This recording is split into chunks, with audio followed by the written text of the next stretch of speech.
If you're someone who's making money from shooting videos, then I'm sure you've been asked at least once before to shoot one of these Instagram fashion commercials.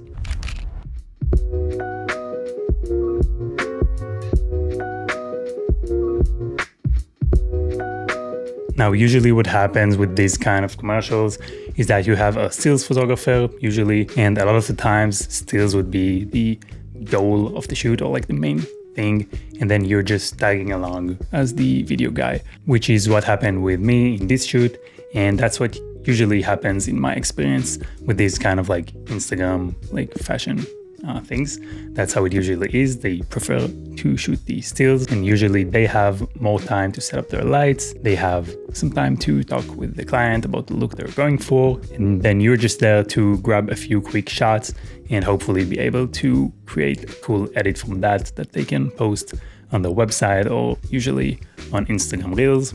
And this sort of situation can be kind of tricky because you don't really have enough time or any helpful conversation with the client about what we're going for, and you're kind of forced to improvise when you get there and just try to make the best out of the situation. So in this video, I just want to go over my lighting setup in this particular shoot and how I handle this whole situation.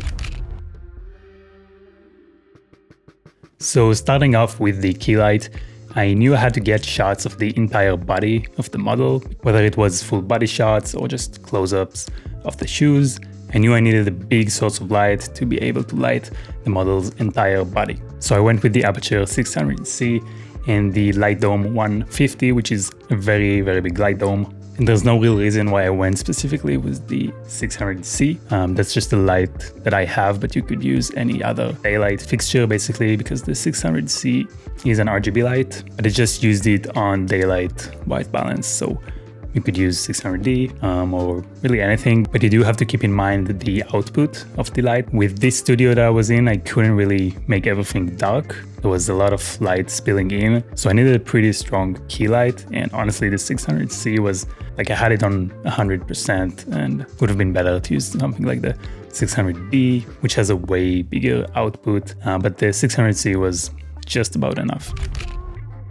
So now I had my big soft lighting source, and then I had to think about what I wanted for the background, because initially a lot of that light was getting onto the background and it was making it pretty bright, like this bright orange, which I didn't really like, and it didn't really fit the clothing collection, which was like more of a winter, like darker tones kind of vibe. So I just moved my key light a little bit back so that it was behind two like black boards that were there like from the stills photographer. So I just used that to block some of the light from hitting the background, and then I got a much nicer, like darker background, which looked much better and also gave me like better separation for my model. So then I wanted to add a backlight or an edge light, if you will, just to separate my model as well as the clothes from the background, and also just help shape the model's face a little bit nicer and kind of give her this really sharp edge, which really highlights the jawline.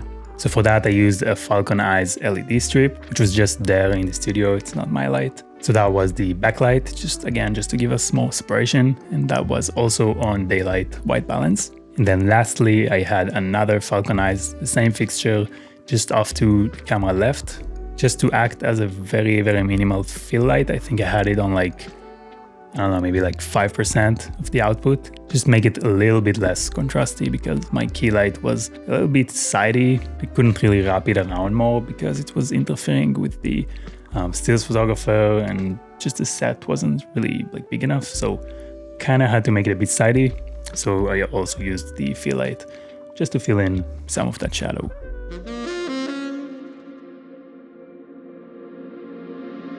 So yeah, that's pretty much the lighting setup. Fairly simple, but again, when you're going in by yourself, in these kind of shoots where you don't have time, you're by yourself, you're only gonna get the lighting this far. And honestly, for this kind of shoot, there wasn't really any need for like anything different or anything more, you know, like complex, or this was just a simple, easy, and effective setup. The clients were happy. I think it looks pretty good. So yeah, hopefully that helps you in some kind of way if you're doing these kind of Instagram reels, fashion commercials. Maybe you can do the same lighting or just take some of the things I've talked about and apply them to whichever kind of setup you want to do. So yeah, hopefully that was helpful to you. And let me know down in the comments what kind of lighting setups you guys usually do in these kind of situations, and maybe we could all learn from each other. But that's pretty much it for this video. Thank you for watching. If you want to talk to me, message me. If you want to see what I'm doing daily, behind the scenes, that kind of stuff, then make sure you follow me at Yuval96 over on Instagram. But thank you for watching, and hopefully I'm going to see all of you in the next one.